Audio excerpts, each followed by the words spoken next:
लोगों का स्वागत है। और वैदिक संस्कृति को हम लोग पढ़ते हैं, वैदिक कल्चर। तो वैदिक कल्चर को पढ़ने के लिए कितने आयाम हो गए? कितने हो गए? 5 घटक। महत्वपूर्ण विशेषताओं को लेकर, महत्वपूर्ण विशेषताएं, इंपॉर्टेंट फीचर्स, इसके 4 घटक बना लेंगे अब। और इसके 4 घटक जब बनाएंगे तो इसमें अर्ली और लेटर, यानी कि अर्ली में क्या आया, उसमें परिवर्तन क्या हुआ, कंटिन्यूटी एंड चेंजेज, 2 चीजों को ध्यान रखना। निरंतरता के साथ ही साथ कुछ परिवर्तन भी आएगा, और परिवर्तन आएगा तो नेक्स्ट में पहुंच जाएंगे हम लोग। जैसे अर्ली, लेटर और फिर लेटर। तो ध्यान रखना है। तो वैदिक change into 2 parts, early and later. 1000 से ब्रेक हो जाएगा ये ध्यान रखना है। 1000 से ब्रेक हो गई ऋग्वैदिक और उत्तर वैदिक, और ये वैदिक उत्तर होगा, ध्यान रखना है।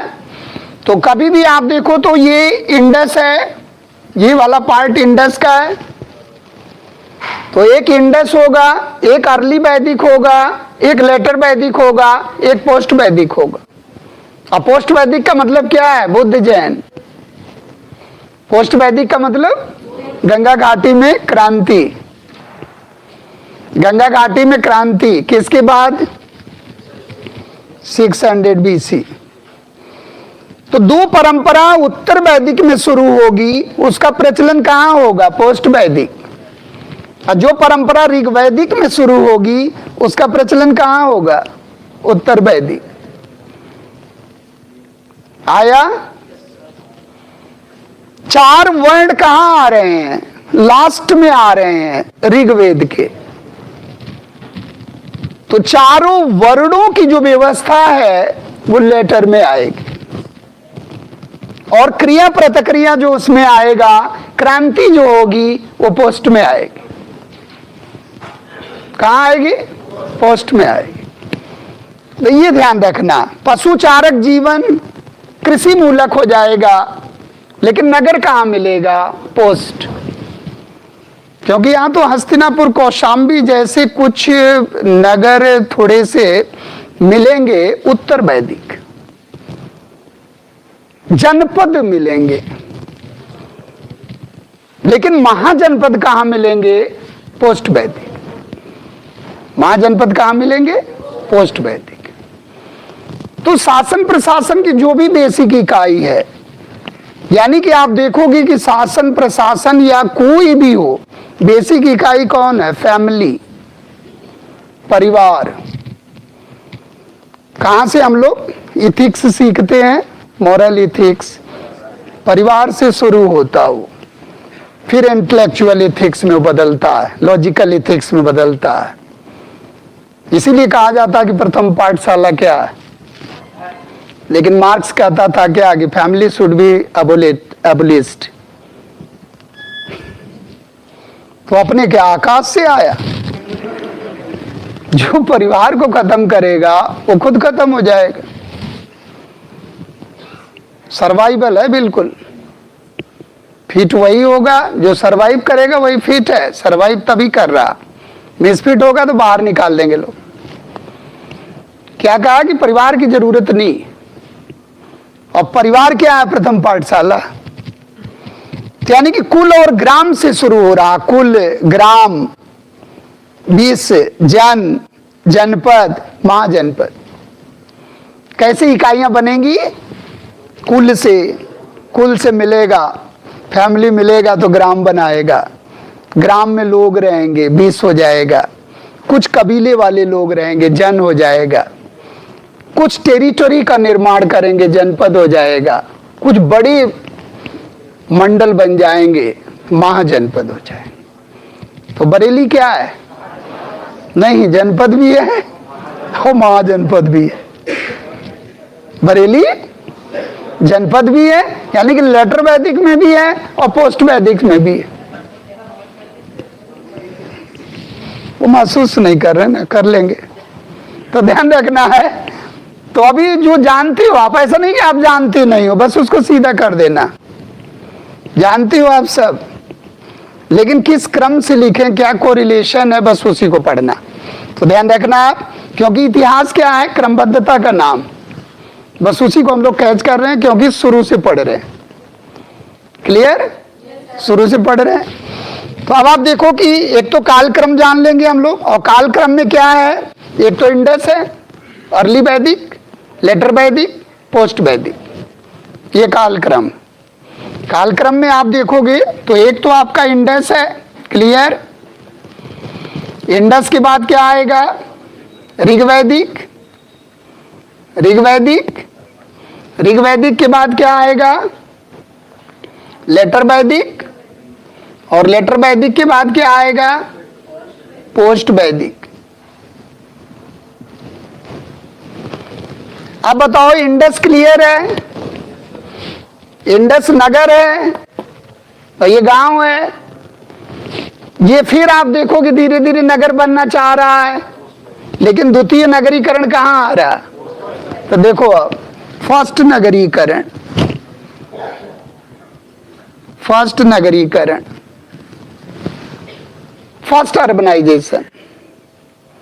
और फिर यहां आप देखो रूरल हो गया, ग्रामीण हो गया, पशुचारक हो गया, फिर ये स्थायी जीवन की ओर आ रहा, लेकिन इसको जनपद थोड़े थोड़े मिलना शुरू हो गए। यहां आप देखोगे तो जन ही है, जन है, और जन है तो इसका मतलब 20 भी है, और 20 है तो इसका मतलब कि कुल भी है, कुल है तो ग्राम भी है, ये हमेशा रहेंगे। लेकिन कुल, ग्राम, 20, जन, यहां तक पहुंचा। यानी कि ऋग्वेद में किसी भी जनपद का उल्लेख नहीं मिलेगा। कि मिलेगा? जन का मिलेगा, लेकिन जनपद का नहीं। और जैसे ही यहां आए आप, प्लस में क्या जुड़ गया, लेकिन किसी भी अन्य वेद में महाजनपद का उल्लेख नहीं मिलेगा। क्लियर? क्योंकि महाजनपद कहां मिलेगा, तो ध्यान रखना प्लस में महाजनपद। ऐसे आईएएस में क्वेश्चन आएगा कि राजा, भूभाग वाला राजा कब बना, बताओ अब।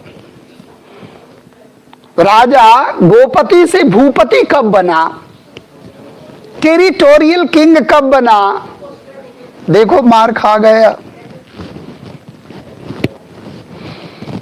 राजा गोपति से भूपति कब बना, राजा कबीले का मुखिया था, कब भूभाग का मुखिया बन गया, राजा कबीले का मुखिया था और भूभाग का मुखिया बन गया।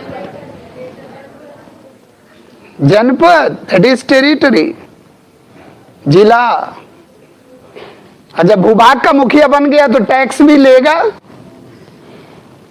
पहले नहीं लेता था, नियमित नहीं था। सेना भी रखेगा धीरे धीरे, है, लेकिन बहुत थोड़ा सा मिलिशिया टाइप का होगा, जुटाई हुई सेना होगी, स्टैंडिंग आर्मी नहीं हो। टैक्स कलेक्शन वाले भी आएंगे, राजा की मदद करेंगे, टैक्स कलेक्टर आएगा कि नहीं, अफसर्स, ब्यूरोक्रेट्स। ब्यूरोक्रेट्स की शुरुआत कहां से होगी, लेकिन ज्यादा नहीं, कहां से होगी, लेकिन ज्यादा बढ़ेंगे कहां, राजा मजबूत होगा। और खतरनाक राजा देखना है, खतरनाक है। अगर राजा का असली रूप देखना है तो राजा कहां मिलेगा, मगध वाला राजा, जो पहली बार सेना रखा, बिंबिसार, पहली बार सेना रखा बिंबिसार, कहां मिलेगा। और अंगुत्तर निकाय जो बौद्ध धर्म का ग्रंथ है, अंगुत्तर निकाय, उसमें 16 महाजनपद का उल्लेख मिलता है, जो बौद्ध ग्रंथ है। जो जैन ग्रंथ है, भगवती सूत्र जैन ग्रंथ है, उसमें ये सूची मिलती है क्या, 16 महाजनपद, जिसमें सबसे ताकतवर महाजनपद के रूप में कौन उभरा, मगध। तो पूरा सेंट्रल पॉइंट कौन बनेगा भारत में, सत्ता का केंद्र मगध बनेगा। मगध के बारे में स्टडी करना। और मगध आर्य कल्चर से बहुत दूर रहा। आर्य बोलते थे कि जितनी भी प्रकार की महामारी है, कोरोना जो भी है, वो किसको लग जाए, मगध को लग जाए। तो इसका मतलब मगध अनार्य कल्चर था कि आर्य कल्चर था, अनार्य कल्चर था, इसलिए भी वो ताकतवर हुआ, क्योंकि आर्य थोड़े संकीर्ण टाइप के थे। ये भी एक बहुत बड़ा कारण है। आर्य कल्चर से दूर होना उसके विकास का एक बहुत बड़ा फैक्टर है। और यही क्वेश्चन आया कि मगध के विकास में कौन सा फैक्टर कारगर नहीं है, बच्चा इसी को लगा के चला आया। आर.एस. शर्मा की किताब क्यों बोलते हैं पढ़ने के लिए, ये जो कंसेप्ट है वो मिलेगा। आज हम ले नहीं आ पाए, वो चारों का हम बना के फ्रंट ले आएंगे, अंग्रेजी हिंदी, और वो ग्रुप पर इनसे बोल देंगे, डाल देंगे, और वही वाला लेना, नहीं तो आप भटक जाओगे, क्योंकि आर.एस. शर्मा के कई रूप। हाँ हाँ, पता चला ले आना क्या, ले आए क्या, तो वो हम बता देंगे, फ्रंट कवर कैसा उसका, वो पढ़ना आपको। तो ये भी एक बहुत बड़ा कारण है कि आर्य कल्चर से वो दूर रहा। आर्यीकरण बहुत बाद में हुआ। अथर्ववेद में उल्लेख है किसका, अंग और मगध का, अयोध्या का। ऋग्वेद के 10वें मंडल में भी उल्लेख है किसका, अयोध्या का। लेकिन स्पष्ट उल्लेख है कहां, अथर्ववेद में। ये क्वेश्चन आता है कि अंग और मगध का पहली बार उल्लेख किस वेद में मिला, अथर्ववेद। और अथर्ववेद सबसे बाद का। तो अथर्ववेद है तो कहां है, यहां है कि यहां, यहां। अब आप सोचो कि आश्रम व्यवस्था यहां तक थी ही नहीं। आश्रम 3 थे, वो भी छांदोग्य उपनिषद में मिल रहे हैं, और चारों आश्रम मिल रहे हैं जावालो उपनिषद में। इसका मतलब आश्रम व्यवस्था आते आते लास्ट फेज आ जाएगा। अगर आश्रम व्यवस्था के रूप में आया, सती प्रथा के रूप में आया, सती होने का उदाहरण और प्रथा, दोनों में अंतर नहीं लग रहा। जैसे आ जाए कि सती प्रथा, तो सती प्रथा का मतलब क्या, सती प्रचलन में, इसका मतलब जौहर सती और इक्का दुक्का के सती होने का। तो सती का साक्ष्य तो मिला, लेकिन सती प्रथा प्रचलन में हो ऐसा नहीं। बाल विवाह मिल जाएगा, लेकिन बाल विवाह का प्रचलन हो ऐसा नहीं। पर्दा प्रथा, तलाक प्रथा प्रचलन में नहीं। हाँ, अनुलोम विवाह है, प्रतिलोम विवाह है, अंतरजातीय विवाह है, विधवा पुनर्विवाह है, नियोग प्रथा है, ये सर्कुलेशन में। ये क्या है, सर्कुलेशन। ये पार्ट बनेगा आपका कहां, समाज। स्त्रियों की दशा, स्त्रियों की दशा आप देखोगे यहां क्या है, बहुत ग्लोरियस है, यहां डिटोरिएट कर जाएगी। यहां डिटोरिएट करेगी तो ऐतरेय ब्राह्मण में लिखा है कि कन्या जन्म सभी दुखों का मूल कारण। और मैत्रायणी संहिता में 3 बुराइयों में स्त्री को जोड़ा गया। सोचो अब। और बृहदारण्यक उपनिषद ब्राह्मण, जब पढ़ोगे आप बृहदारण्यक को, याज्ञवल्क्य ने गार्गी से क्या कहा, ज्यादा बोलोगी सिर तोड़ दिया जाए। ये क्या है, इसका मतलब कि उनको अपने ऊपर बहुत नाज था, ज्यादा ही नाज था। जैसे आपकी पत्नी पढ़ी लिखी रहे तो उसमें क्या दिक्कत है भाई, अब तो फर्राटा संस्कृत बोल रही, आप तो खत्म हो गए। ये भी समस्या। तो जनक के सभा में पूरा भरा था सब कुछ। वो गार्गी ने कहा भाई शास्त्रार्थ तो होगा, ऐसे थोड़ी ना आप जाओगे। तो उनको लगा अरे मुझसे काबिल कोई है धरती पे। तो उनको बस यही, पुरुष में तो बस यही बचा, रिस्पेक्ट करना। क्योंकि हमने क्या बोला था, ज्ञान किसी की जागीर नहीं। एक राजा हाल थे, उनकी पत्नी से ही मार खाते खाते बिल्कुल बेहाल हो गए, क्योंकि रानी उनकी विदुषी थी, कई भाषाओं की ज्ञाता थी, संस्कृत में डिस्कस करती थी, और ये बेचारे समझ में नहीं आता था, अर्थ का अनर्थ हो जाता था। भाई कोई नॉन स्टॉप संस्कृत वाला मिल जाए पार्टनर, वैसे ही खत्म हो जाओगे आप, या तो सीख लो। तो रानी ने तो कहा कि भाई दिक्कत क्या है, आप सीख लो, चुनौती को स्वीकार करो। आप बोले कितना सीख ले, मान लो संस्कृत सीखे, आप चैनल फिर बदल दो, कोई भरोसा है। बोले दर्जनों भाषाएं आती थी। इसीलिए लोग शादी में क्या देखते हैं कि कन्या पक्ष कम पढ़ा लिखा हो, है, डरते हैं। पता चला उधर 3 विषय से पीएचडी और इधर हाई स्कूल में रिसर्च, फिर तो दिक्कत आएगी ना। तो ध्यान रखना है। तो इसलिए हमेशा माना जाता है कि अनुलोम विवाह ही सही है, प्रतिलोम नहीं। अनुलोम का मतलब थोड़ा सा कन्या पक्ष वर पक्ष से, नहीं तो पता चला ऐसे है तो दिक्कत आएगी। तो ये ध्यान रखना। अब ये देखो संरचना याद आ रही है, यानी कि सबसे बेसिक यूनिट कौन है। अब इसको हम लोग पॉलिटिकल वाले में ले जाएंगे, सोशल में भी ले जाएंगे। तो आर्यों की सबसे बेसिक यूनिट कौन है, जो सबकी है, कुल है। और कुल से बनेगा क्या, गांव, और गांव में रहेगी कौन, जनता, बीस। इसी बीस से वैश्य बना। क्या बना, वैश्य। लेकिन वैश्य का उल्लेख पहली बार ऋग्वेद के 10वें मंडल में आ रहा, बाकी हर जगह 20 है। अब सोचो आप, यानी कि 20 का उल्लेख 170 बार है, वैश्य का 1 बार, शूद्र का 1 बार।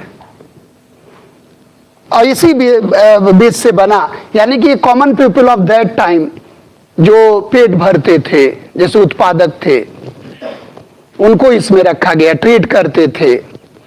और एक कबीलाई जनता। अब आया जन, अब आप लगाए जनता, हो गया गलत, क्योंकि जन माने क्या है, कबीला। जन माने कबीला, ट्राइबल पीपल।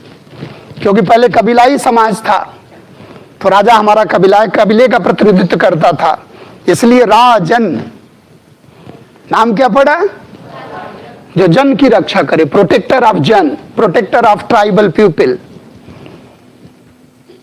अब बताओ राजा कैसा होगा, डरेगा कि नहीं कबीले से, है? पहले दौर में तो डरेगा ही, क्योंकि कबीले को आप देखे हुई हो, पिक्चर वगैरह में नहीं देखते हो आप। कबीले को आप देखो, कबीले की शान शौकत अपनी अलग है कि हम तुम्हें राजा बनाएंगे, तुम मेरा प्रोटेक्शन करो, नहीं तो तुम अपने पद से जाओगे। इसका मतलब राजा का पद अभी भी वंशानुगत और निरंकुश नहीं है। और राजा का पद वंशानुगत और निरंकुश कब होने लगेगा, ऐसी क्वेश्चन आएगा। आप समझ रहे हो, वंशानुगत मतलब समझ रहे हो ना, कुल खानदान के लिए रिजर्व कर लेना। और निरंकुश का मतलब कोई अंकुश लगाने वाला ना हो, लेकिन अंकुश लगाने वाली सभा, समिति, विदद और गढ़, जैसे लोकसभा, राज्यसभा। लोकसभा और राज्यसभा का अगर बहुत प्राचीन उदाहरण खोजना है तो सभा और समिति, वैदिक। और सभा और समिति में स्त्रियां भाग लेती थी, शास्त्रार्थ करती, चर्चा पर चर्चा करती थी। तो सभा, समिति, विदद और गढ़। विदद जो परिषद होती थी, जहां डिस्कस होता था, सबसे प्राचीन वैदिक काल की थी। लेकिन आप देखोगे सभा और समिति की महत्ता कहां घट जाएगी, स्त्रियों का प्रवेश वर्जित हो जाएगा। यानी कि जमीन जायदाद, संपत्ति, पॉलिटिक्स से अलग रखा गया। किसको, स्त्रियों। शिक्षा से भी वंचित कर दिया गया, क्योंकि मंत्र मार देती थी, पुरुष भस्म हो जाता था। भाई अब आप देखो कैसी व्यवस्था, अगर कोई आगे बढ़ रहा है तो आप कैसे रोक दोगे? आप सोचो, एक दौर देखो, अपाला, लोपामुद्रा, घोषा, निभावरी, सिकता। सोचो आप क्या पोएटिक नेचर था, क्या स्टैंजा आता था, क्या वर्ष आता था। जब बोलती थी तो जैसा लगता था कविता कामनी की बरसात हो रही है। ऐसे जल बुझ गया समाज। वही आप देखो डिटोरिएट हुआ, और वो डिटोरिएशन लगातार बना हुआ। ये बात जब आप जान जाओगे तो महिला सशक्तिकरण या इस तरह का कोई लेख आएगा तो आप उठाओगे उसको नजीर के रूप में, नहीं तो लिख ही नहीं पाओगे। क्योंकि लेख निबंध या तो सामाजिक होगा, या तो सांस्कृतिक होगा, धार्मिक होगा, वैज्ञानिक होगा, संवैधानिक होगा, या इकोनॉमी वाला होगा, किसी न किसी एरिया से टच आएगा, या साइंस टेक्नोलॉजी का होगा। तो उसको आप उसी नजरिए से लिखोगे। जैसे लोकतंत्र की दशा और दशा, दिशा और दशा। अब लोकतंत्र ही नहीं मालूम कि कहां से है, तो कैसे उठाओगे? फिर ऐसे ले जाओगे निबंध को, लेकिन मालूम होगा तब ना ग्राफ ले जाओगे आप। तो निबंध लेखन भी एक उच्च कोटि की कला, वो तभी आएगा जब कंटेंट आप जगह जगह से जुटाए रहोगे, तभी आएगा वो। तो ये ध्यान रखना, ये चीज बिल्कुल क्लियर हो गई होगी। यानी कि एक तो हम लोगों का ये टॉपिक है। दूसरा टॉपिक क्या है? Original homeland of the Aryans. Arya कौन है? सबसे बड़ा विवाद क्या है कि हु वेयर आर्यंस, आर्य कौन? बताओ।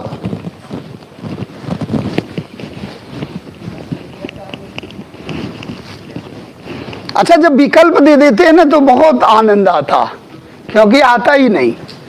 देखो अब आर्य, अब देखो गौर से, आप देखो, वर्ण है, वर्ग है, जाति है, प्रजाति है,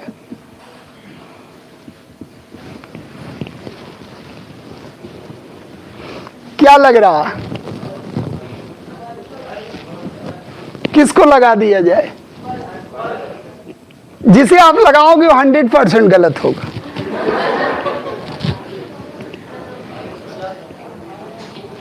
बता दो जल्दी। है? अच्छा, सभी गलत। अब देखो, अब लगाने ही छोड़ दिया, बोले अब लगाएंगे, इन्हें रिस्क है। तो इनमें से कोई सही नहीं। अभी तो ऑप्शन ही नहीं दिए, ये तो चेक चल रहा था, है? इसको चेक कर रहे थे। जो सबसे गलत लगेगा वही लगाना, और इसके साथ आप समझौता कर नहीं सकते हो, और नहीं तो पड़ोसी का भी कॉन्फिडेंस से गलत करवाओगे कि इसको छोड़ के लगा दो। मतलब अपना तो हुआ ही, उसको भी ले डूबे। तो it was a philological concept, it was a dictionary concept. ये भाषाई आधार को प्रकट करता है। It was a linguistic concept. बोलने से आ रहे, एटिक्वेट एंड मैनर से आ रहे, तहजीब से आ रहे। आप 5 विषय में एमए कर लो, बैठने का एटिक्वेट एंड मैनर ना हो, मार के भगा देगा व्यक्ति। आर्य क्या है? आर्य क्या है? आर्य नैतिक गुणों से है। ऋतस्य गोपा, रित है, रित, रित की अवधारणा आती है। रित का मतलब लॉ एंड ऑर्डर। रित, आप देखो एक अवधारणा आती है, काफी व्याख्या की गई है इसकी। What do you mean by रित? रित माने मोरल ऑर्डर, मोरालिटी। और इसका प्रतिनिधित्व कर रहे हैं कौन? वरुण। इसलिए वरुण क्या कहते हैं? वरुण का उल्लेख कैसे हुआ? रूलर के रूप में, राजा के रूप में। पापियों को दंड करते हैं, अपराधियों को दंडित करते हैं, वो राजा के रूप में वरुण का उल्लेख हुआ है। और वरुण को कहा गया प्रोटेक्टर ऑफ मोरालिटी। ऋतस्य गोपा, गोपा माने संरक्षक। ऐसी जब आप पढ़ोगे तब देवमंडल समझ में आएगा कि वरुण की क्या हैसियत रही। वरुण देवता, या किस देवमंडल के देवता हैं, आकाश के हैं कि अंतरिक्ष के हैं कि पृथ्वी के हैं। जब एहसास होगा तब वो समझ में आएगा। अच्छे लोग, उत्तम लोग, श्रेष्ठ लोग आर्य हैं, कहीं भी हो सकते हैं। आर्य न तो ब्राह्मण, न तो क्षत्रिय, न वैश्य, न शूद्र है। समुद्रगुप्त को आर्य कहा गया, हर्ष को आर्य कहा गया कि तुम ही रक्षा करो, तुम ही बचे हो शेषनाग के तरह शेष, आर्य तुम ही हो। आर्य कौन है? आर्य पुत्र। और उसके पास तहजीब ही नहीं है, तरीका नहीं है उठने बैठने का, सिविलाइज्ड नहीं है, किस बात का आर्य? तो कभी भी आ जाए कि आर्य क्या है, तो आर्य तहजीब है, आर्य मोरालिटी है, लॉ एंड ऑर्डर को जो प्रोटेक्ट करता है वो आर्य है। हो सकता है 4 भाई है, 4 में एक आर्य हो, बाकी सब अनार्य हो, कोई जरूरी नहीं है। तो आर्य कभी भी आए तो आर्य ऐसा कंसेप्ट है, लिंग्विस्टिक कंसेप्ट है, जो भाषा से पकड़ में आता है, तौर तरीके से पहचान में आता है। आप कहीं जाके खड़े रहो, मालूम पड़ेगा कुछ? जब तक बोलोगे नहीं, जब तक कुछ हरकत नहीं करोगे। है कोई जेस्टिकुलेशन करते हो, इंटरव्यू में आप गए और बैठे हैं, बोले क्या हो गया? बोले वो बोलना नहीं। क्या पता चलेगा? अब बोला भी तो आग उगल रहा है। आप देखो कुछ लोग बोलते तो वज्रवाहन चलता पीछे पीछे है ना, कुछ लोग चलते तो खुद चलता हो तो 4-10 गाड़ियां, ये बोलेंगे तो वही उगलेंगे। अब आप हिटलर को सोचो, हिटलर जर्मन वासियों को आर्य कहता था, वो बड़ा रेशियल कॉन्सेप्ट को ले गया, लेकिन आप बताओ गैर जर्मन को खत्म कर दिया वहां से। सोचो आप। तो आर्य कभी भी आप देखोगे, जब डिक्शनरी में खोल कर देखोगे तो ये शब्दकोशीय अवधारणा, who have a high virtue, जिसमें सद्गुण हो, जो श्रेष्ठ हो, जो नैतिक आचार विचार वाला हो। अब हम समझ रहे हैं कि आर्य गलत नहीं होगा। आज न कोई जाति है, न कोई वर्ग है, न कोई वर्ण है, न गोरा है न काला है। जब गोरा काला नहीं तो वर्ण कहां से आएगा? अब ब्राह्मण क्षत्रिय नहीं तो वर्ग कहां से आएगा? और रेस नहीं है तो प्रजाति कहां से आएगी? और कास्ट नहीं है तो जाति कहां से आएगी? इसका मतलब आर्य क्या है? बोलने से, भाषाई आधार को प्रकट करता है। और इस पर शोध किया गया कि बोलने से है तो ये कौन सी भाषा बोलता है? तो ये बोलता है क्या? भारोपीय भाषा, इंडो यूरोपियन भाषा बोलता है, जो दुनिया में सबसे ज्यादा बोली जाती है मैंडोरिन। मैंडोरिन के बाद आप देखो, मैंडोरिन भी अगर है और इंडो यूरोपियन है तो you have to choose Indo European, क्योंकि इसमें India as well as country of the Europe, China से ज्यादा हो जाओगे। और ऐसे सिंगल में आए तो मैंडोरिन आप लगा देना, चाइनीज। लेकिन अगर ये भाषा समूह आ रहा है तो इसी से पूरे के जन्म हुआ, और इसी पर शोध किया कौन? William Jones. तो William Jones was the father of philological concept, linguistic concept. भाषा विज्ञान का जनक कौन है? वही विलियम जोन्स, जो एशियाटिक सोसाइटी वाला, Asiatic society of Bengal, Warren Hasting. सोचो आप, विलियम जोन्स को कैसे भूल सकते हो आप? यानी कि विलियम जोन्स ने शोध किया और बताया कि इसमें कौन कौन सी भाषा है।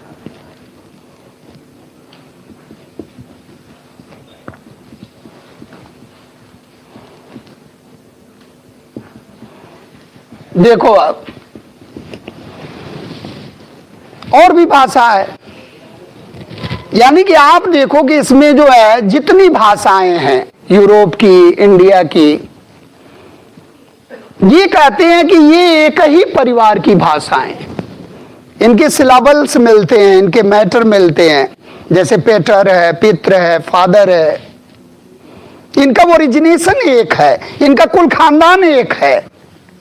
जैसे गोथिक लैंग्वेज है, उसी से सारा जर्मन और सब भाषाओं की उत्पत्ति हुई है। तो इसमें आप देखोगे कि पूरी दुनिया की समाई हुई भाषा है, ओरिजिनेशन है। और इसको एक नाम दिया गया क्या, इंडो यूरोपियन लैंग्वेज। और इसमें आप देखोगे तो सबसे महत्वपूर्ण भाषा कौन लग रही, संस्कृत का बेल्ट आ गया। और फिर इसमें पुरानी भाषा कौन लग रही, पर्शियन, ईरानी, जैन अवेस्ता। जैन अवेस्ता की बातें ऋग्वेद में है, ऋग्वेद की बातें जैन अवेस्ता में नहीं। अब आप खोजो जैन अवेस्ता, ये पारसी का पवित्र ग्रंथ है जैन अवेस्ता, और ऋग्वेद हम लोगों का है। अब आप सोचो कि यानी कि इसमें जो है प्राचीन भाषा ईरानी लग रही है, पर्शियन, क्योंकि जैन अवेस्ता लिखा गया। और बोगज कोई का अभिलेख, कस्सी का अभिलेख, मितन्नी का अभिलेख 1600 BC, 1400 BC, और आर्यों का आगमन भी हो रहा ईरान से मध्य एशिया। मैक्स मुलर का तो जन्म ही इसी कारण हुआ था। आप देखो 1823 से लेकर 1900 तक मैक्स मुलर ने यही किया, भारतीय सभ्यता और संस्कृति को उजागर किया लोगों के सामने कि ये ब्रिलियंट फेज है। बट वाई, जर्मन वाला लगा हुआ है, मार्क्स लगा हुआ है, मैक्स वेबर लगा हुआ है। 3 सेंटर थे प्राच्यवादियों के, जो हमारी सभ्यता का पता लगाने के लिए बर्लिन में, मॉस्को में, लंदन में सेंटर डाल दिए। लेकिन लंदन वाले से हम लोगों का प्रत्यक्ष संपर्क हो गया, मॉस्को और जर्मन वालों से हुआ नहीं। तो विलियम जोन्स को कभी नहीं भूलना है, भाषा विज्ञान का जनक।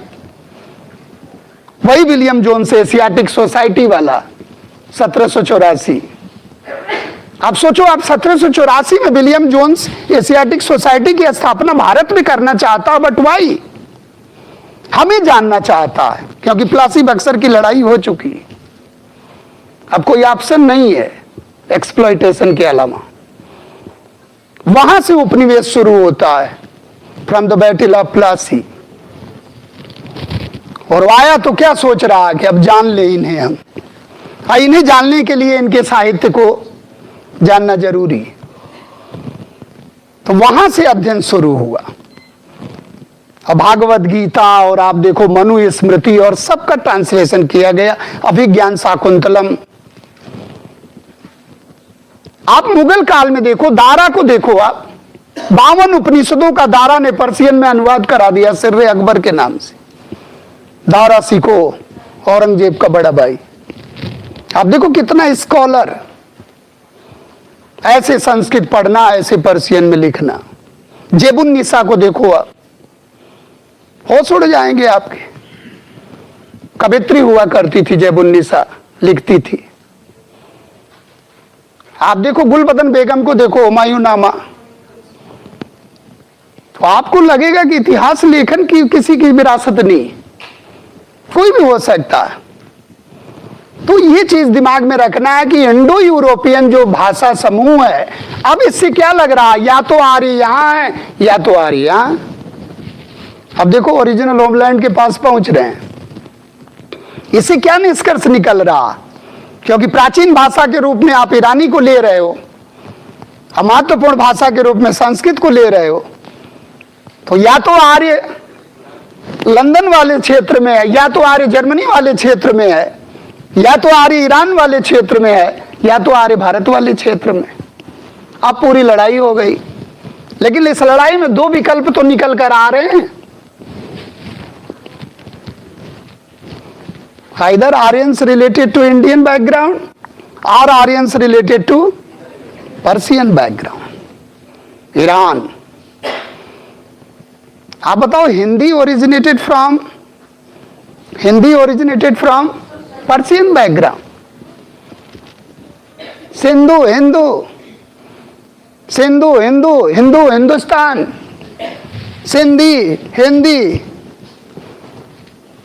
सिंधी। तो Hindi also derived from the Persian background. Hindustan also derived from the Persian background, but not India. India was the Greek background. इसलिए इतिहास पढ़ना कि जो टेढ़ा उसे सीधा कर देना, बहुत से लोग टेढ़े मेढ़े बोलते हैं ना, बोले रुक जाओ बता रहा हूं क्या है सीधा। नहीं जानोगे तो भविष्य अंधकार में हो जाएगा। तो ये चीज दिमाग में रखना है कि जब हमारा संपर्क हुआ किससे, तो सिंध चेंज इनटू हिंद, और सिंधु चेंज इनटू हिंदू, और हिंदू चेंज इनटू हिंदुस्तान। तो हिंदुस्तान किसने दिया? ईरानियों ने दिया। और यही आर्य हैं, और यहीं से आक्रमण कर रहा डेरियस फर्स्ट, क्योंकि समझ लिया है आक्रमण कहां से हो रहा, पहला ईरान से, और आर्य भी कहां से लग रहा, ईरान से। बगुज कोई, एशिया माइनर। अब बगुज कोई को आप उठा तो नहीं ले जाओगे, क्योंकि पूरा तत्व है, कहां ले जाओगे। अब इसको अगर सिद्ध करना है, यानी कि जैन अवस्था की बातें ऋग्वेद में है, ऋग्वेद की बात जैन अवस्था में नहीं। जैसे रामायण की बात महाभारत में है, महाभारत की कोई बात रामायण में नहीं। तो कोई लाख कहता रहे, क्या मतलब है, सिद्ध कर दे वो। क्या कौन सा? ना ना, जैन अवस्था की बात ऋग्वेद। अरे रुक न, जैन अवस्था की बात ऋग्वेद में, उल्टा नहीं बोल रहे हैं, ऋग्वेद की नहीं। फिर बोलो, जैन अवस्था। अरे जैन अवस्था की बात ऋग्वेद में है, ऋग्वेद की बात जैन अवस्था में नहीं है। आया तो सीधा करने, हम बोल रहे हैं फर्स्ट नंबर दे रहे हैं तो सीधा करने। रामायण की बात किस में मिलेगी, किस में मिलेगी? अब महाभारत की रामायण मिलेगी? फिर रामायण किस समय की रचना है? रामायण किस समय की घटना है? त्रेता। और महाभारत द्वापर। अचल क्या रहा है? तो फिर वो तो सजा हुआ है, बिगाड़ोगे क्या उसको? तो ये चीज ध्यान रखना कि जैन अवस्था की बातें हैं, इसलिए हम लोग मानेंगे क्या कि ये है प्राचीन। अब बताओ आप, अगर इसको आप मान लेते हो और ये मानते हो कि भारत में आर्यों का आक्रमण हुआ या आगमन हुआ, तो इसका मतलब कौन सी थियरी सही है? आर्य बाहर से आए। नहीं, कितना भी लड़ाई कर लो आप देखो, आप अब हम बता रहे हैं, पहचानो जरा इसमें, आर्य, दास, दस्यु और अनार्य। आप पहचानो। आप अरे क्या पहचानो, ये है कौन? अब देखो ये दोनों एक, इसको चेंज कर दो आप, इसको भी देखना। आ गया समझ में? अब बताओ आर्यों का दुश्मन कौन है? नहीं, मान लो अनार्य न हो, किसको लगाओगे आप? पर्शियन कह रहे हैं, वहीं से आ रहा हो, तो ध्यान रखना है। यानी कि सिंधु घाटी वाला क्या है, आर्य के अनार्य? अभी हम लोग क्या देख रहे हैं कि सिंधु घाटी का जनक कौन है, और इसका आर्यों का, वैदिक का आर्य। तो आर्य के पास में है कौन? दस्यु। ध्यान रखना। अब दस्यु याद हो जाएगा। दस्यु तो मतलब जो आतंक फैला दे, दहशत फैला दे। अब बताओ आप, आर्यों का मूल निवास स्थान भारत में भी खोजा गया और भारत से बाहर भी खोजा गया, और यूरान पर्वत के आसपास भी खोजा गया, जर्मनी खोजा गया, पेंका और हर्ट ने जर्मनी में खोजा, डेन्यूब घाटी में खोजा पीग आइल्स ने, पामीर के पठार में खोजा गया, तिब्बत प्रदेश में खोजा गया। यानी कि आर्य कहाँ, आर्य के मूल निवास स्थान से संबंधित थियरी दो होगी, एक भारत में और एक भारत से बाहर। दो चार्ट बनाओ, एक तो भारत में दिखाना कि आर्य कैसे विस्तार हुआ, एक तो अपना स्वदेशी मत है कि आर्य भारत में ही है जगह जगह पे, क्योंकि आर्यों का आर्यीकरण हुआ। अच्छा, जब आप ये दिखा रहे हो तो ये भी दिखा रहे हो कि आर्य इसका मतलब आए हैं, क्योंकि वो सिंधु नदी के उधर है पहले, फिर इधर है। अब देखो आप, सिंधु नदी हमारी डिमार्केटिंग लाइन है, और सिंधु नदी की सहायक नदियां इधर भी हैं और इधर भी अफगानिस्तान की तरफ हैं, है कि नहीं? इधर हिमालय का क्या होगा? पश्चिमी की पूर्वी? पश्चिमी वाला होगा, और इधर तो इसका मतलब ऋग्वैदिक आर्य पूर्वी हिमालय से परिचित नहीं थे। क्लियर? तो ये पश्चिमी पूर्वी ध्यान रखना आप, यानी कि अफगानिस्तान उनके दिमाग में था, क्योंकि अफगानिस्तान की नदियों का उल्लेख है। तो आप पर्वतों के हिसाब से, आप मरुस्थलों के हिसाब से, आप नदियों के हिसाब से, आप क्षेत्र के हिसाब से, उसके वर्णन के हिसाब से आप ये पता लगा लोगे कि आर्यों का आर्यीकरण किधर से किधर की तरफ हुआ। और अगर इधर से इधर की तरफ हुआ है तो इसका मतलब अफगानिस्तान में आर्य कहीं से आए, या अफगानिस्तान में भी हैं तब भी आउटसाइड में, क्योंकि हम लोग किसको अपना डिमार्केटिंग लाइन मानते हैं? इंडस। इंडस के अंदर है तो भारत में है, और इंडस के उस तरफ है तो भारत में नहीं है। अब देखो आप, तो यानी कि इस तरह से अगर आप दिखाओगे तो पहले कौन सा प्लेस आएगा? अफगानिस्तान। अफगानिस्तान आएगा, फिर नहीं, अफगानिस्तान के बाद सप्त सैंधो प्रदेश क्या आएगा? अब देखो आप, पहला दिखाओगे आप क्या? अफगानिस्तान। दूसरा दिखाओगे क्या? सप्त सैंधो प्रदेश। विस्तार बोल रहे हैं, सप्त सैंधो प्रदेश। फिर दिखाओगे आप क्या? ब्रह्मावर्त। ब्रह्मावर्त। फिर दिखाओगे आप क्या? ब्रह्मर्षि देश। ब्रह्म ऋषि, ब्रह्मर्षि देश। फिर दिखाओगे क्या? मध्य देश। और फिर दिखाओगे क्या? आर्यावर्त। इतनी स्टेप है, देखो इतनी स्टेप हैं, स्टेप वाइज लिखना वर्टिकल में। यानी कि अफगानिस्तान, उसके बाद सप्त सैंधो, सिंधु और उसकी सहायक नदियां मिला के बनाना सप्त सैंधो 7। सरस्वती को भी मिला लोगे आप। सिंधु पंजाब की 5 प्लस सरस्वती मिला के बेल्ट बनाओ आप। यानी कि ऋग्वैदिक आर्यों का विस्तार और ज्ञान, 2 तरह से क्वेश्चन आएगा। क्या आएगा? ऋग्वैदिक आर्यों का विस्तार और ज्ञान, extension of Rigvedic Arya and knowledge of Rigvedic Arya. दोनों 2 है कि 1 है?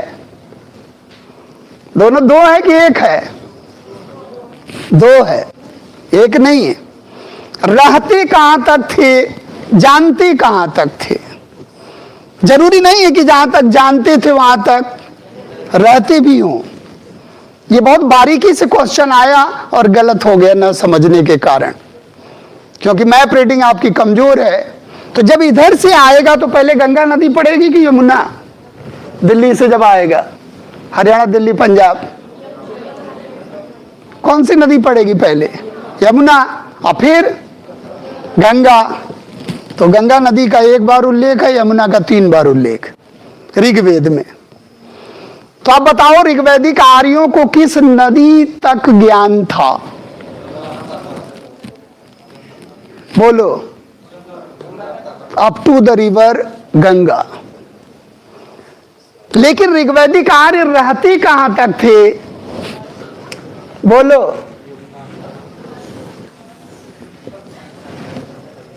सप्त सैंधो प्रदेश और प्लस ब्रह्मावर्त, हरियाणा, पंजाब, दिल्ली। यानी कि हरियाणा, दिल्ली, जो कुरुक्षेत्र का इलाका, ब्रह्मावर्त, और जो रामपुर, मुरादाबाद राई क्षेत्र है वो ब्रह्मर्षि देश।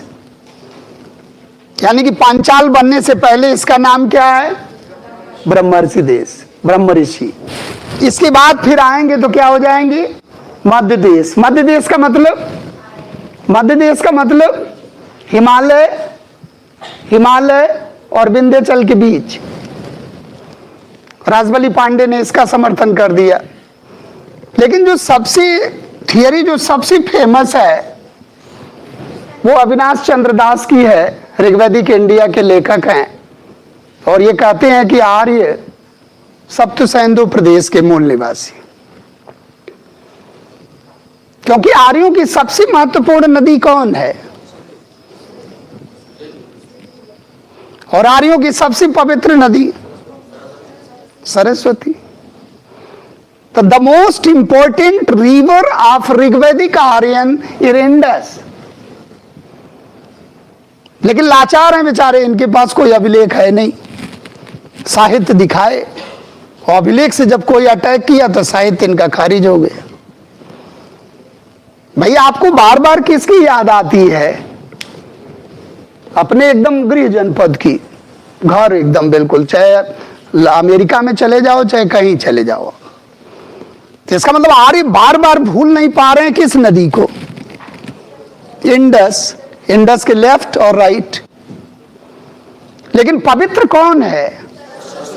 सरस्वती। तो सबसे ज्यादा उल्लेख किसका हुआ होगा? इंडस। सेकंड पर सबसे ज्यादा उल्लेख किसका हुआ होगा? सरस्वती। तो the most pious river Saraswati. लेकिन द मोस्ट इंपॉर्टेंट रिवर या सबसे ज्यादा उल्लेख, इसलिए इसको क्या कहा गया? देवकृत योनि। इसका निर्माण देवताओं ने किया, इसका निर्माण मानव ने नहीं किया। सप्त सिंधु। सप्त सिंधु का मतलब समझ रहे हो आप? सिंधु, झेलम, चिनाब, रावी, ब्यास, सतलज, सरस्वती, ये बेल्ट मिला के, और कुरुक्षेत्र तक आ गए। कुरु पांचाल लड़ेंगे दोनों, तो जब दोनों लड़ेंगे तो क्या बनाएंगे? कुरु पांचाल। यानी कि जन आपस में लड़ रहे हैं, और जब जन से जन टकराएगा तो भूभाग का जन्म होगा। किसका जन्म होगा? भूभाग का जन्म होगा। जैसे पुरुजन, भरत जन मिला तो कुरुजन बना, कृवि और तुर्वस मिले तो पांचाल बना, पक्त और बिलानस एक तरह से मिले तो कैकेय महाजनपद का हुआ, कैकेय जनपद बना जिसके राजा अश्वपति थे। यानी कि जन जब आपस में टकरा रहा है, तो जब समझौता हो रहा है तो किसका जन्म हो जा रहा है? जनपद का, भूभाग का। तो इसका मतलब प्रारंभिक दौर में राजा क्या था? ट्राइबल किंग था। अब बाद में राजा क्या हो गया? टेरिटोरियल किंग हो गया। लेकिन कब हुआ? कब हुआ? लेटर वैदिक। इस तरह से ध्यान रखना, नहीं तो आप मिस कर जाओगे और पोस्ट वैदिक लगा दो। क्लियर हो रहा? अर्ली, लेटर, लेटर, लेटर, बिल्कुल इसको आप समझ लेना।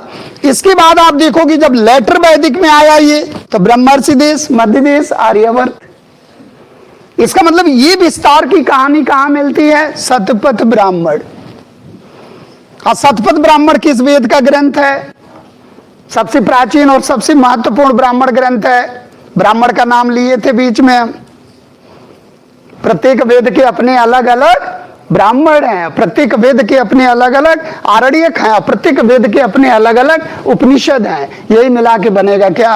वैदिक साहित्य।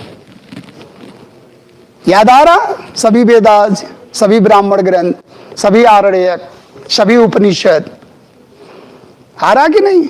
वैदिक साहित्य जो बनाए थे हम लोग, उसका चार्ट आएगा जब स्रोत पढ़ेंगे हम लोग, पूरा आ जाएगा ही। तो ये चीज दिमाग में रखना है कि अब इसका समर्थन कौन कर रहे हैं? ऋग्वैदिक इंडिया के प्रणेता अविनाश चंद्र दास। तो या तो इस थियरी को मान लो आप, मैक्स मुलर, बोगज कोई, देखो आप ये थियरी टॉप पर चल रही। यानी कि मैक्स मुलर महोदय ने 1400 बीसी वाले बोगज कोई अभिलेख के आधार पर, हाँ, आप देखो इसको कैसे नजरअंदाज कर सकते हो? इनके पास साहित्य भी है और इनके पास अभिलेख भी है। क्योंकि जिंद अवस्था ऋग्वेद भी है, क्योंकि जिंद अवस्था की बातें ऋग्वेद में मिल रही हैं, लेकिन तो ये तो वैरी कर लेंगे, रिजेंबल कर लेंगे।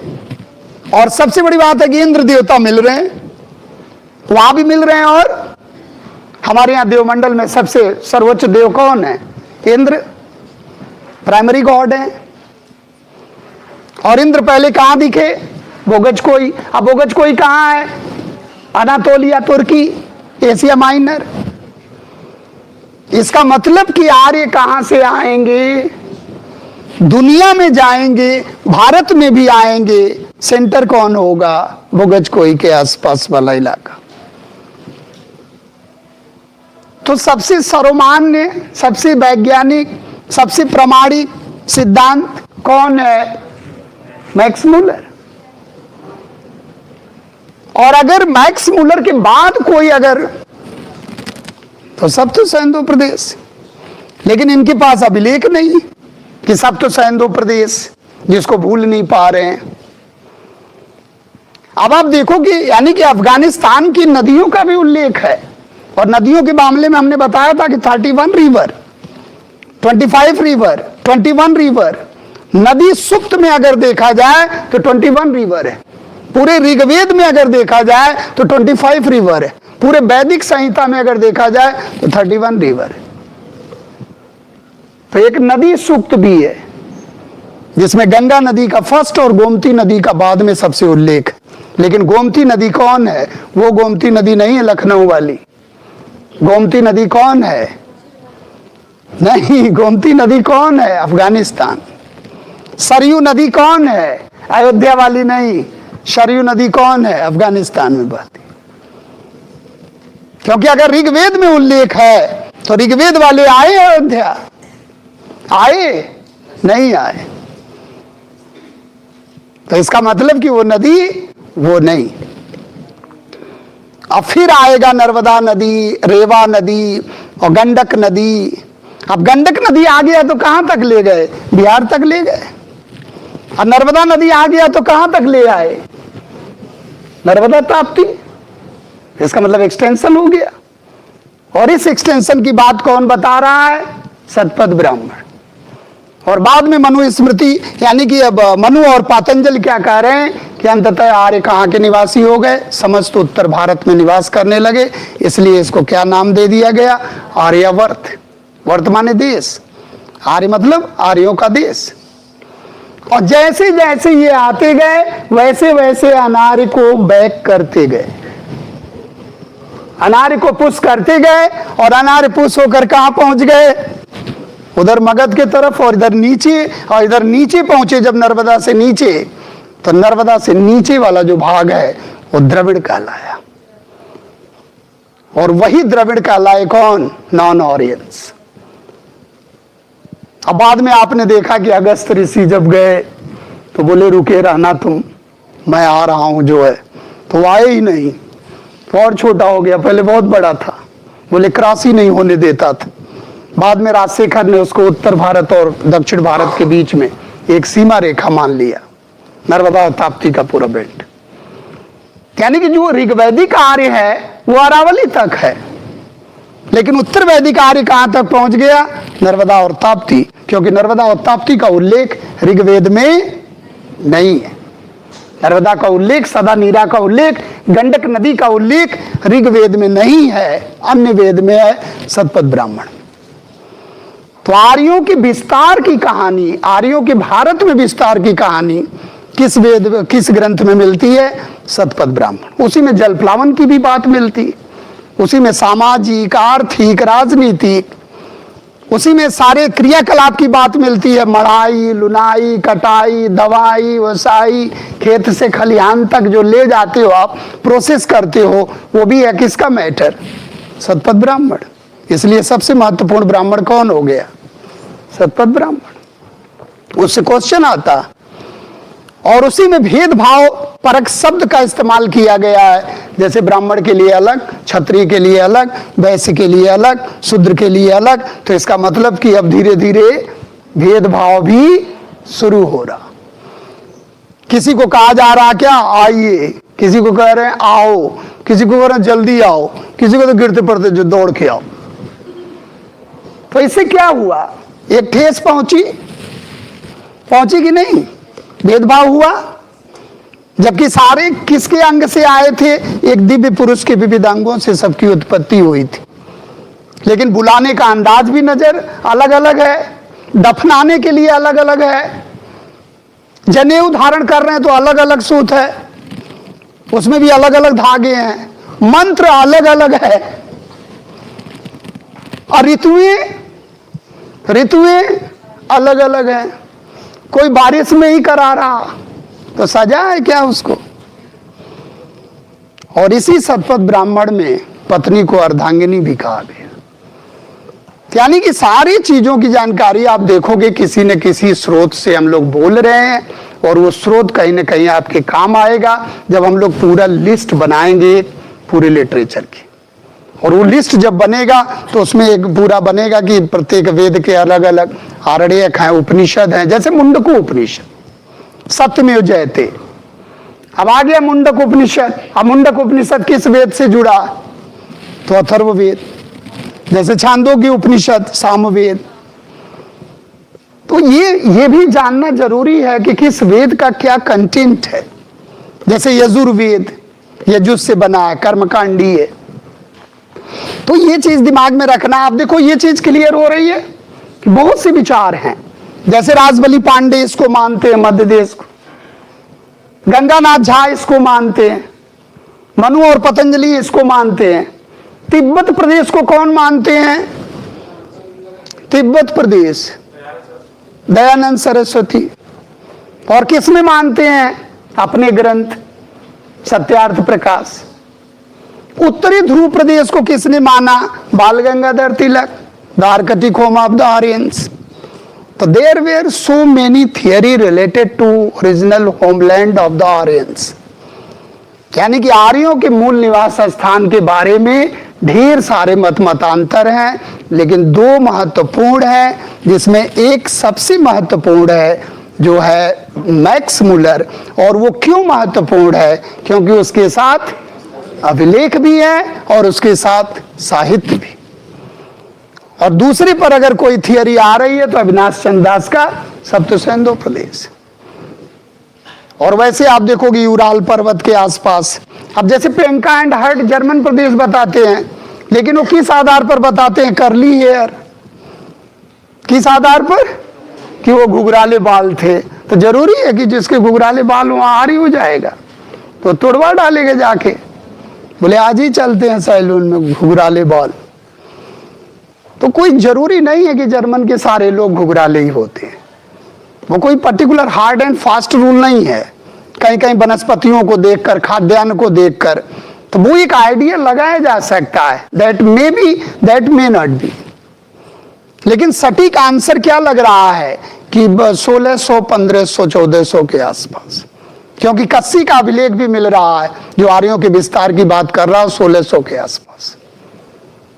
और ये जो बोगज कोई वाला अभिलेख है ये बहुत बड़ा प्रमाण देता है, क्योंकि इसमें इंद्र हैं, मित्र हैं, वरुण है, नासत्व हैं, और ये चारों देवता हैं ऋग्वैदिक देवमंडल। तो इसलिए जिन देवताओं की पूजा बाद में हम लोगों ने किया, उन देवताओं का अस्तित्व कहाँ मिल रहा है?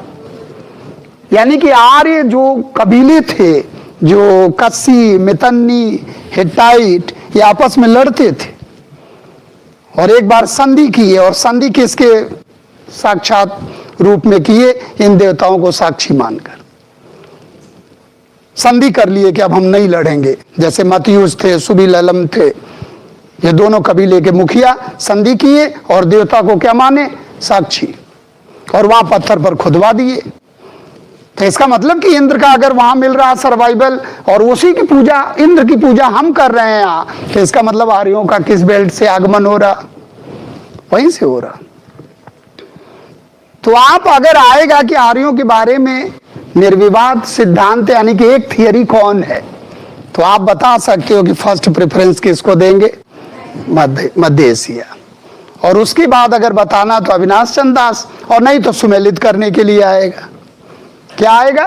सुमेलित करने के लिए। गंगानाथ झा, राजबली पांडे, किसको क्या बोले हैं? तो राजबली पांडे आप देखोगे मध्य देश, तो ये मध्य प्रदेश नहीं है, मध्य देश। मध्य देश का मतलब बिटवीन, यानी कि इधर विंध्य पर्वतमाला और उधर हिमालय के बीच। और फिर जब पूरे उत्तर भारत में आ गए तो क्या नाम पड़ा? आर्यावर्त। तो आर्यावर्त संस्कृति का जन्म हो गया। ठीक है, तो इसको कर लेना आप। और इसके बाद जो है हम लोग वही चार्ट बनाएंगे और उसके बाद थोड़ा सा अध्ययन करेंगे इसका कंपैरेटिव। तो लग रहा है कि नेक्स्ट में हम लोग इसको समाप्त कर लेंगे। थोड़ा सा हम लोग देखना चाह रहे हैं, क्या करें, चार्ट बना दें? है, हाँ वही सोर्सेस चार्ट बना दें, भागने के चक्कर में तो नहीं अभी। चलो आप देखो, एक चार्ट बनाओ आप। ये चार्ट आपके बहुत काम आएगा, इसको बढ़िया से जो है, क्योंकि जितना आज हम लोग कवर कर लेंगे ना, कम कल बोर्डन रहेगा कम।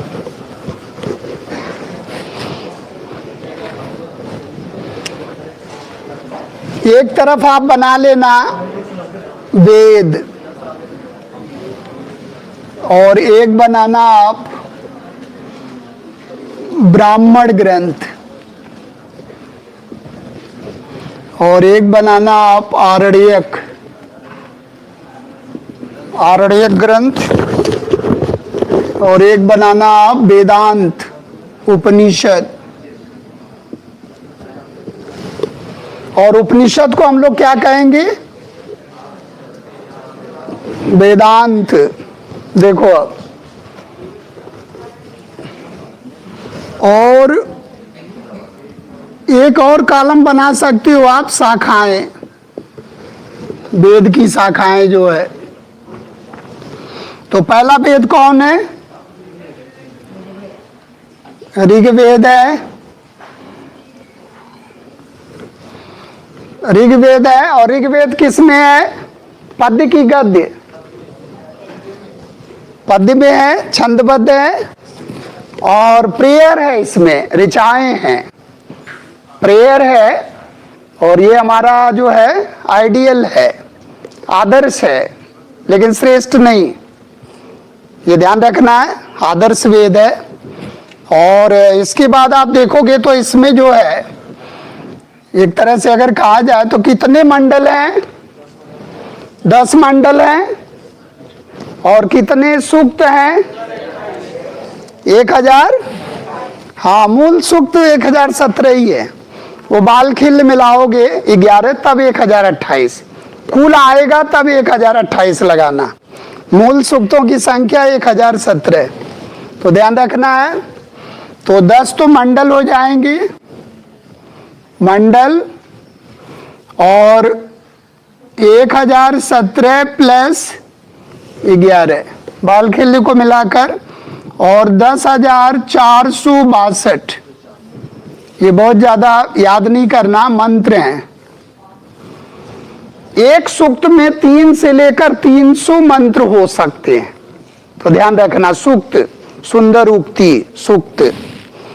तो एक तो आएगा मंत्र, सूक्त, छंद। तो ये ध्यान रखना, जैसे गायत्री मंत्र, तो मंत्र बोल रहे हो आप, तो ध्यान रखना है। तो कुल कितने हैं? 462। तो इसको बहुत एग्जैक्ट नहीं याद रखना। अब बताओ, 10,462 में 24 मंत्र खेती बाड़ी के, कितने? 24। तो आर्यों का मुख्य पेशा है खेती बाड़ी? नहीं, क्योंकि 10,000 में कितने हैं? 24। और वो भी एक में है, चौथा मंडल, 57वां सूत्र, 57th नंबर वाला, एक जगह है। खेती बाड़ी का ऐसे आप देखोगे तो क्रियाकलाप कई जगह उल्लेख, लेकिन महत्वपूर्ण कौन है? चौथा मंडल, जिसके ऋषि हैं वामदेव। और तीसरे मंडल के कौन है? विश्वामित्र, जो गायत्री मंत्र समर्पित है, विश्वामित्र वाला। तो एक चीज ध्यान रखना है कि 2 से लेकर 7 तक प्राचीन है। 2-7 नहीं, 2 से 7 तक ऋषि मंडल है, फैमिली बुक है, वंश मंडल 2 से 7 तक प्राचीन है, फिर 1 है, फिर 8 है, फिर 9 है, फिर 10। ये ध्यान रखना क्रम। सबसे और मतलब सबसे नवीन कौन है? 10वां मंडल। और प्राचीनतम कौन है? 2 से 7। तो ध्यान रखना है। और नवीनतम में कौन है? 10वां। तो क्रम बना लेना आप, नहीं भटक जाओगे आप। उसी को कहते हैं क्या? वंश मंडल। वैसे तो सारे मंडल में ऋषि हैं, कोई शतार्चिन मंडल है, कोई पवमान मंडल है, कर्ण व अंगिरा है, 8वें में भी है, 9वें में भी है, महा और क्षुद्रक हैं 10वें में। हर मंडल के ऋषि, ऐसा नहीं है कि मंडल के ऋषि नहीं, क्योंकि ऋषि ने ऋषि को सुनाया, फिर बेटे में आया, फिर पीढ़ी दर पीढ़ी आया। इसीलिए हम लोग क्या कहते हैं? वेद को नित्य शाश्वत श्रुतियां। वेद क्या है? नित्य हैं, अपौरुषेय हैं, अपौरुषेय हैं, श्रुतियां हैं, संहिताएं हैं, सुनने से मिला। We are getting the word of Vedas from hearing, सुनने से मिला, इसलिए आद्य है, इसलिए आद्य है।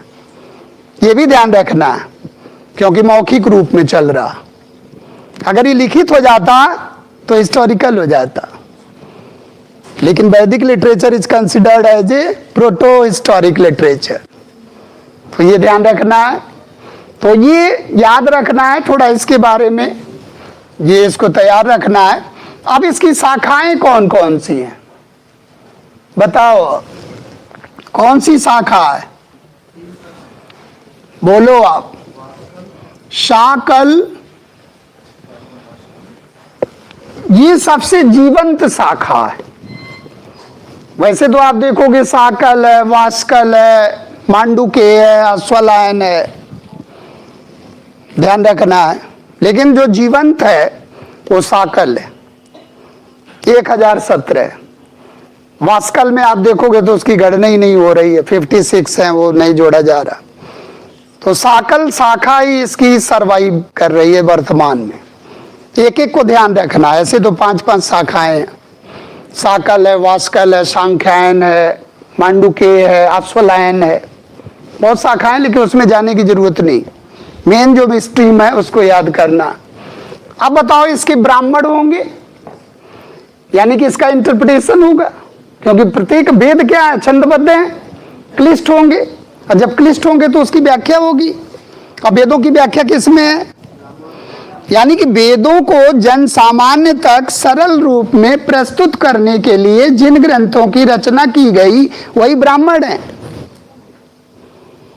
गद्य में कि पद्य में? तो दुनिया की सबसे प्राचीन गद्य ग्रंथ आ जाए तो ब्राह्मण, यू हैव टू चूज ब्राह्मण। ब्रह्म से है, ब्रह्म से, ब्राह्मण नहीं, क्षत्रिय नहीं है, ब्रह्म से है इंटरप्रिटेशन।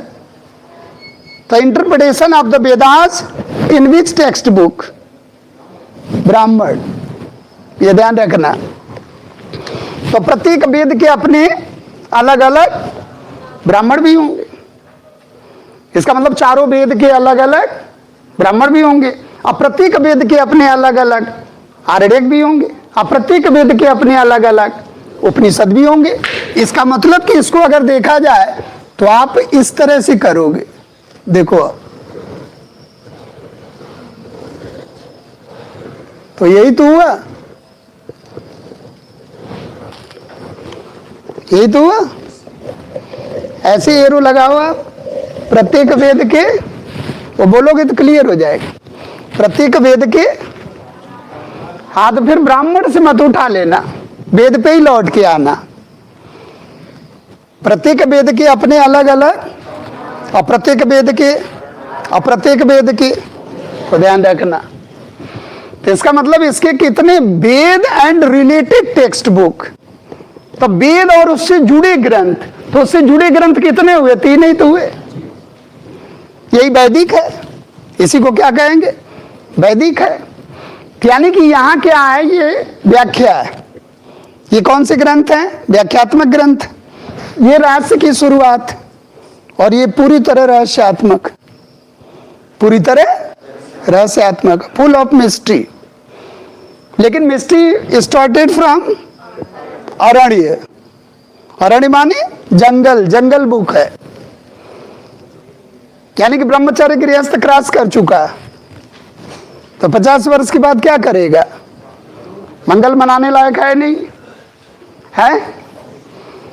तो अब क्या क्या लिखा जाएगा? जंगल में निवास करने वाले सन्यासियों के लिए मार्ग प्रशस्त करने के लिए जिन ग्रंथों की रचना की गई, वो रहस्य वाले ग्रंथ क्या कहलाए? अरण्य। ऐसे ही एक देवी बनती है अरण्यानी, गॉडेस ऑफ फॉरेस्ट। किसे बना लोगे आप?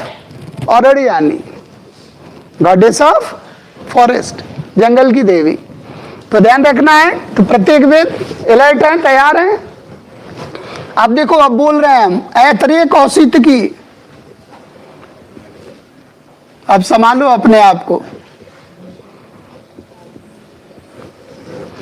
ऐतरेय कौशिकी, ये 2 ग्रंथ मिल गए और ये कॉमन है, याद नहीं करना पड़ेगा। ये क्या है? कॉमन है, कंटेंट बदल जाएगा।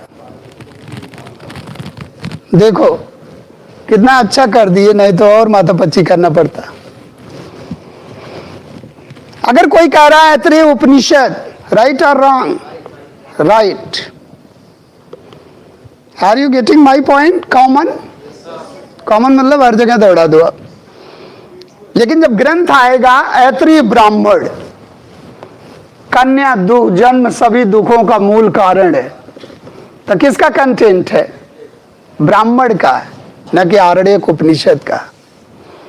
जैसे एक पुस्तक हो और उसके चैप्टर हो, ऐसा लग रहा।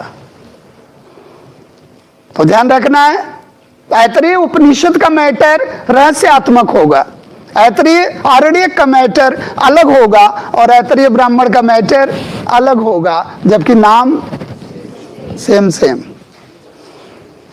कभी भी ऐतरेय आ जाए तो किस वेद से रिलेटेड लगाना है? ऋग्वेद। क्लियर? तो ये तो रिलैक्स है, कॉमन कॉमन है। अब आप देखो, आ जाओ सेकंड पर। सेकंड पर किसको रखेंगे? सामवेद। अब ये बताओ आप, इस वेद का उच्चारण करने वाला पुरोहित कौन होगा? होता, होत्री, होता। एक बार आए क्वेश्चन, होता किसे कहते हैं? बोले होता वही जो मंजूर खुदा होता। तो होता किसका उच्चारण कर रहा है? ऋग्वेद का। तो अलग अलग मंत्रोच्चारण करने वाले पुरोहित भी हैं, लेकिन ये लेटर वैदिक काल में और इनकी संख्या बढ़ेगी। कहा आप देखोगे 4 पुरोहित, और वहां जाके 4 चौको 16 और एक वरिष्ठ पुरोहित, 17 पुरोहित मंत्र बोल रहे हैं। तो जटिल हुआ कि सरल? हाँ, फिर तो समाज में विस्फोट होना ही है। और फिर क्रांति कहां दिखेगी? कहां दिखेगी? बुद्ध काल, यानी कि पोस्ट वैदिक काल। ध्यान रखना। अब सामवेद का जो उच्चारण कर रहा उद्गाता, गाकर कर रहा, क्योंकि साम क्या है? संगीत का सबसे प्राचीन उदाहरण। संगीत के 7 स्वरों का सबसे प्राचीन उदाहरण कहां मिलेगा? साम। गीय प्रधान है, गाकर बोल रहा, गाकर बोल रहा। ध्यान रखना है। अब इसके आप देखोगे तो ऐसे तो 1810 मंत्र हैं, लेकिन उधार बहुत लिया, 75 ही इसके हैं, 261 रिपीटेशन है। तो आप ध्यान रखना, 75 इसके ओरिजिनल हैं, ये याद रखना। तो इसका मतलब कौन सा वेद टोटली निर्भर है ऋग्वेद पर? उधार वाला है। ध्यान रखना। गद्य में कि पद में? लो, गद्य पद दोनों ले आया, पद में है। ध्यान रखना। तो हमारे दोनों अपर वेद किसमें है? पद्य में, ध्यान रखना। यानी कि 1474 मंत्र जो है उधार लिया, 261 रिपीटेशंस हैं, 261 पुनरावृत्तियां हैं और 1474 उधार लिया और 75 इसके ओरिजिनल हैं। तो टोटल किस पर है? निर्भर। तो ऋग्वेद जैसा ही है, ध्यान रखना। तो गद्य में है कि पद्य में? ये भी मैट्रिक्स में है, स्टैंजा फॉर्म में, ध्यान रखना, क्लिष्ट है। तो ध्यान रखना है। अब इसकी भी जान सब शाखाएं होगी, बताओ कौन सी शाखा? बताओ। कौथुम शाखा, कौथुम, राडायनी, जैमिनी। कौथुम, राडायनी, जैमिनी, 3 शाखा, लेकिन कौथुम याद करना, बहुत ज्यादा चक्कर में मत फंसो, नहीं तो यही नहीं याद होगा। तो ध्यान रखना है। अब इसका देखो आप, इसका कॉमन कौन ले लोगे आप? जैमिनी और छांदोग्य।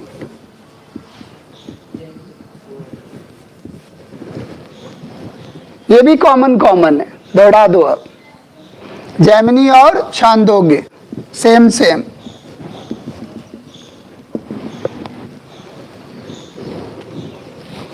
कभी भी आ जाए छांदोग्य उपनिषद किस वेद से है? सामवेद। कृष्ण का पहली बार उल्लेख है, देव की पुत्र कृष्ण। कंटेंट भी आएगा जहां जहां महत्वपूर्ण है, लेकिन छांदोग्य उपनिषद के रूप में हाईलाइटेड है, ध्यान रखना। छांदोग्य आरण्यक के रूप में हाईलाइटेड नहीं। हाँ, इसके 2 ओरिजिनल ब्राह्मण है, मतलब 2 अलग से हैं बिल्कुल, 25 और 26। एक 25 अध्यायों वाला, एक 26 अध्यायों वाला। वो इसके केवल ब्राह्मण ग्रंथ स्पेशल हैं, 25, 26। अब 25 क्यों नाम पड़ गया उसका? क्योंकि 25 अध्यायों वाला। जैसे शतपथ, तो शतपथ केवल ब्राह्मण ग्रंथ है, आरण्यक नहीं। अगर कोई कह रहा 25 उपनिषद, राइट और रॉन्ग? रॉन्ग, क्योंकि वो कॉमन नहीं, वो स्पेशल। तो ध्यान रखना। तो 25 और 26 वो आएगा नहीं, इसको हाईलाइट याद रखना। लेकिन किस में याद रखोगे? उपनिषद के रूप में, क्योंकि उसी में 3 आश्रमों की चर्चा मिलती है, प्रारंभिक 3 आश्रम। अब आप सोचो, आश्रम ऋग्वेद में, इसका मतलब है ही नहीं। पहली बार आश्रम की चर्चा मिल रही है, वो भी 3 आश्रम है, सन्यास नहीं। और जाबालू उपनिषद में आकर सन्यास मिल रहा, यानी कि आश्रम व्यवस्था कहाँ स्थापित होगी? लग रहा लेटर वैदिक, क्योंकि आश्रम कहाँ रहा है? लेटर वैदिक। तो व्यवस्था के रूप में कहाँ आएगा? ऐसे आप पढ़ोगे आर्य शर्मा को तब पता चलेगा, नहीं तो ऐसे तो नींद आएगी। अच्छा, कुछ लिखे हैं, लेकिन जो लिखे हैं बहुत ही, समझ लो, अब बोल रहे हैं लाइन हम। तो एनसीईआरटी बहुत पेनिट्रेटिंग होती है, लेकिन बस उसको आप समझो, 2-4 बार के बाद तो उसका भाव समझ में आएगा। अच्छा, यही लाइन है। तो ध्यान रखना है। तो छांदोग्य उपनिषद के रूप में हाईलाइटेड है। जैसे ऐतरेय ब्राह्मण कंटेंट आ गया था, कन्या जन्म, ऐतरेय ब्राह्मण। और ऐतरेय ब्राह्मण में ही आप देखोगे बहुत ढेर सारी बातें, जैसे किस दिशा में कौन राजा कौन बन रहा है, सम्राट कौन बन रहा है, अश्वमेध यज्ञ कौन कर रहा है, पूरा उसमें मिलेगा। तो जब ये याद रहेगा तो जब हम बोलेंगे कंटेंट तो वो भी याद हो जाएगा। तो ध्यान रखना इसको। अब इसका जो मंत्रोच्चार कर रहा है वो कौन है? उद्गाता, उद्गाता पुरोहित। इसका पुरोहित कौन होगा? और इसका उपवेद कौन होगा? जो संगीत वाला होगा, गंधर्व। और उसके ऋषि कौन होंगे? जो संगीतमय होंगे, नारायण नारायण है, नारद। नहीं आग लगाते हैं, इधर भी रहेंगे उधर पहुंचेंगे, बोले क्या कंडीशन, नारायण है। तो संगीतमय वाले गंधर्व। अब पहला कौन है? आयुर्वेद, प्रजापति जी का। तो उपवेद भी आप कंटेंट में डाल सकते हो, मतलब एक उपवेद बना लोगे। उपवेद चूंकि इसमें है नहीं, उपवेद बनाओगे, प्रत्येक वेद के अपने अलग अलग और उन उपवेदों के अलग अलग रचयिता ऋषि हैं। और प्रत्येक वेद के अपने अलग अलग मंत्रोच्चार करने वाले पुरोहित भी हैं। तो ध्यान रखना। अब इसके बाद आ जाओ आप नेक्स्ट थर्ड वन, कौन है? यजुर्वेद। अब देखो आप यजुस कर्म कांड। अब देखो आगे आप यज्ञ योग्य करेंगे। पहले सिंपल यज्ञ करते थे, बाद में पशु को ही डाल देते थे। अब देखो भयंकर स्थिति होगी। इसका मतलब ऋग्वेदिक की कंडीशन कैसी है? सिंपल। साग सब्जी, जैसे साग साकला, चावल, जौ ऐसे डाल रहे हैं। यज्ञ तो कई प्रकार, यज्ञ गलत नहीं है, यज्ञ गलत नहीं है। यज्ञ में जो बलि है वो गलत। यज्ञ का किसी ने विरोध नहीं किया, यज्ञ गलत नहीं है, लेकिन यज्ञवाद चला दे और उसमें पशुओं की आहुति कर दे, वो गलत। वो कहाँ मिलेगा? लेटर वैदिक। तो आप ऐसे समझ जाओगे कि जब हम पढ़ाएंगे वो सोशल और ये तो आराम से कर लोगे आप, उसमें कुछ करना ही नहीं। तो कर्मकांड वाला वेद कौन है? और संगीत में अब देखो, इसमें आप देखोगे तो यजुर्वेद में दो पार्ट में ये बटा है। एक शुक्ल यजुर्वेद, शुक्ल यजुर्वेद और कृष्ण यजुर्वेद। और इसी शुक्ल यजुर्वेद को क्या कहते हैं? वात्स्यनेयी संहिता। ये वात्स्यनेयी याज्ञवल्क्य के फादर हैं, वाजसनेयी, ध्यान रखना। एक शुक्ल पक्ष, कृष्ण पक्ष, शुक्ल यजुर्वेद और Krishna Yajurveda. Yajurveda divided into 2 section, ध्यान रखना। और ये वर्तमान में उपलब्ध नहीं है, ये उपलब्ध। और इसकी शाखा जो सबसे महत्वपूर्ण है वात्स्यनेयी संहिता। और ये काठक है, कपिस्थल है, मैत्रायणी, तैत्रायणी, ये सब आ जाएगा इसमें, कृष्ण यजुर्वेद। और वात्स्यनेयी संहिता किसका पार्ट है? शुक्ल यजुर्वेद। और वो उपलब्ध कौन है? शुक्ल यजुर्वेद। और गद्य पद्य में कौन है? ये गद्य पद्य दोनों में है लेकिन उपलब्ध नहीं। लिख लो आप, कृष्ण यजुर्वेद गद्य पद्य दोनों में है लेकिन उपलब्ध नहीं है। शुक्ल यजुर्वेद उपलब्ध है और पद्य में है। अब लो, फिर क्वेश्चन घुमाया तो गए आप काम से। कौन सा वेद गद्य पद्य में है? यजुर्वेद। मतलब लगा सकते हो आप, ध्यान दो आप। कौन सा वेद गद्य पद्य में है? नहीं, वैसे बोलो सामान्य रूप से यजुर्वेद, राइट। लेकिन आगे उपलब्ध वेदों में कौन सा वेद गद्य पद्य में है? Your answer is Atharvaveda. है पहुंचे कि नहीं? जब उपलब्ध वेदों में कहेगा तो कौन उपलब्ध नहीं है? हाँ, ये ध्यान रखना। यानी कि ये भी गया पद्य में, तो ये भी पद्य, ये भी पद्य और ये भी पद्य। यानी कि अगर उपलब्धता के हिसाब से उपलब्ध वेदों में आ गया तो अथर्ववेद इज प्योरली गद्य एंड पद्य, और उपलब्ध भी, ध्यान रखना। तो इसके पुरोहित हैं अध्वर्यु। अध्वर्यु, अध्वर्यु, अध्वर्यु यज्ञों की कराते हैं, अध्वर्यु पुरोहित है। कर्मकांड वाला ध्यान रखना है। और काठक है, कपिस्थल है, मैत्रायणी है, तैत्रायणी है, वो कॉमन निकल कर आएंगे। अब देखो आप इसका कॉमन ढूंढो जरा, इसका कॉमन ढूंढ लो आप। बृहदारण्यक और मैत्रेय और तैत्तरेय, कैसा लग रहा? मैत्रेय तैत्तरेय, ये दो सगी बहनें, सिस्टर हैं, सगी, और मंत्र मारते हैं तो भस्म हो जाते हैं। ध्यान रखना, दूरी बनाए रखना, दोनों बहनें, ध्यान रखना। तो इन्होंने लिख दिया मैत्रायणी संहिता और इन्होंने लिख दिया तैत्रायणी संहिता। तो ये ध्यान रखना, हल्के में नहीं लेना। हाँ, और बृहद आरण्यक, बृहद सबसे बड़ा आरण्यक आ जाए, सबसे बड़ा ब्राह्मण आ जाए तो सतपथ, ध्यान रखना। और सबसे बड़ा आरण्यक बृहद आरण्यक, नाम से ही लग रहा, नाम से क्या लग रहा, आरण्यक ज्यादा है, लेकिन ये ब्राह्मण भी है, उपनिषद भी है और आरण्यक तो है ही। कॉमन कॉमन है, कॉमन कॉमन, हाँ ध्यान रखना कॉमन। लेकिन अगर इसका ब्राह्मण ग्रंथ आएगा तो अभी हमने बोला था शतपथ, शतपथ क्या है, कॉमन नहीं है। शतपथ, शत माने 100, पथ माने श्लोक।